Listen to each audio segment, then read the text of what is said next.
Wagub NTB lepas tim inventarisasi aset daerah. Kendaraan dinas tak terpakai akan dilelang. Mataram, program inventarisasi aset daerah NTB 2025 resmi dimulai. Wakil Gubernur Nusa Tenggara Barat, Hajjah Indah Damayanti Putri, SEMIP melepas tim pelaksana inventarisasi barang milik daerah, BMD, yang akan menyisir aset provinsi di 5 wilayah Pulau Lombok. Pelepasan ini berlangsung di Aula BPKAD NTB, Rabu 7 Agustus. Dalam sambutannya, Wagub yang akrab disapa Umi Dinda mengapresiasi langkah Badan Pengelolaan Keuangan dan Aset Daerah, BPKAD, NTB membentuk tim lintas sektor untuk menjalankan proses pendataan aset. Ia menekankan bahwa penataan dan pemutakhiran data aset adalah bagian dari upaya serius pemerintah dalam memperkuat transparansi dan akuntabilitas keuangan daerah.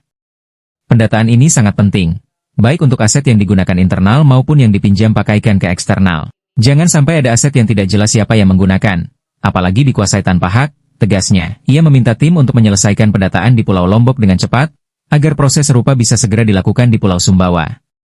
Menurutnya, masih banyak aset provinsi di wilayah tersebut yang perlu diverifikasi karena belum jelas status pemanfaatannya.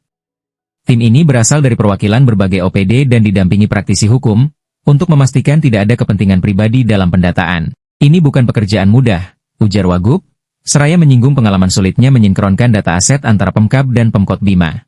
Sebagai bagian dari pendataan, tim akan mendata seluruh aset daerah, baik bergerak maupun tidak bergerak yang mencakup kendaraan dinas, tanah, bangunan, dan gedung.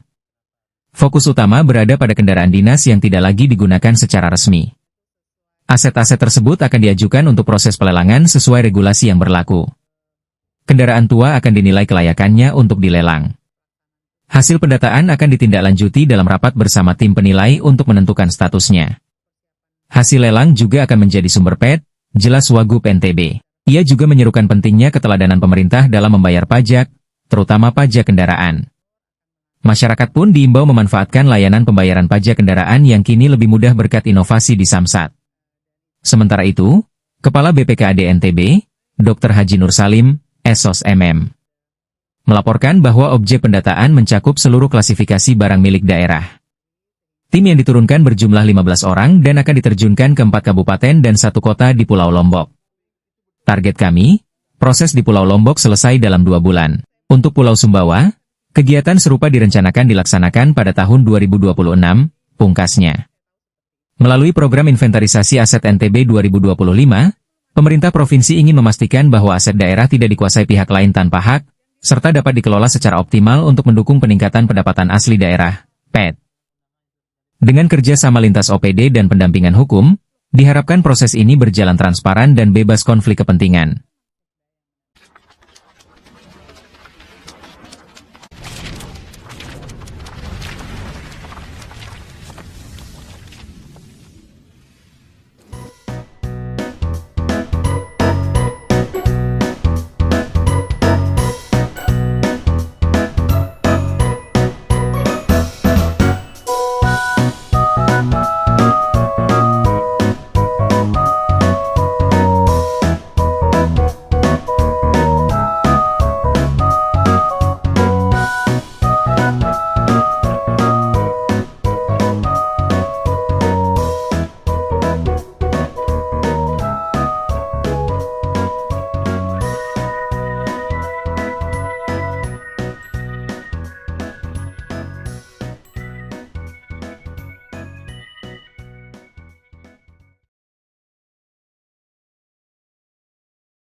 Loteng jadi lokasi penertiban frekuensi nasional.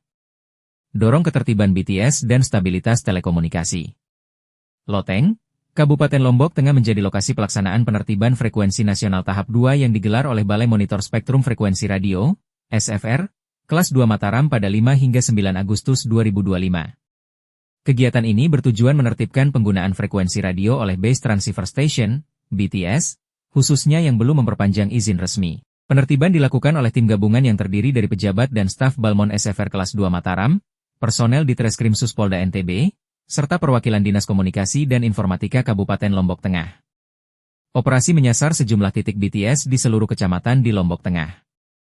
Kepala Balai Monitor SFR kelas 2 Mataram, Kasno menjelaskan, kegiatan ini merupakan upaya nasional untuk memastikan penggunaan spektrum frekuensi berjalan sesuai ketentuan perundang-undangan. Penertiban ini dilakukan agar layanan telekomunikasi tetap stabil, aman, dan tidak terganggu oleh penggunaan frekuensi ilegal.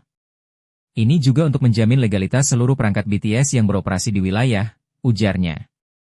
Dalam prosesnya, tim lapangan melakukan pemeriksaan dokumen perizinan dan uji teknis terhadap BTS yang terdeteksi aktif namun tidak tercatat memperpanjang izin frekuensi. Sementara itu, Kepala Bidang Aplikasi Informatika Dinas Kominfo Kabupaten Lombok Tengah, lalu Agus Mahyudi, menegaskan pentingnya kegiatan ini sebagai bentuk sinergi antara pemerintah pusat dan daerah dalam menjaga kualitas layanan komunikasi masyarakat. Penertiban ini bukan hanya menyasar sisi administratif, tetapi juga untuk memastikan masyarakat mendapatkan layanan telekomunikasi yang legal dan stabil. Kami di daerah tentu sangat mendukung, jelas Mahyudi, kegiatan ini menjadi bagian dari langkah strategis pemerintah dalam menjaga ketertiban spektrum frekuensi nasional, sekaligus meningkatkan kesadaran pelaku usaha telekomunikasi di daerah akan pentingnya ketaatan terhadap regulasi. Jai.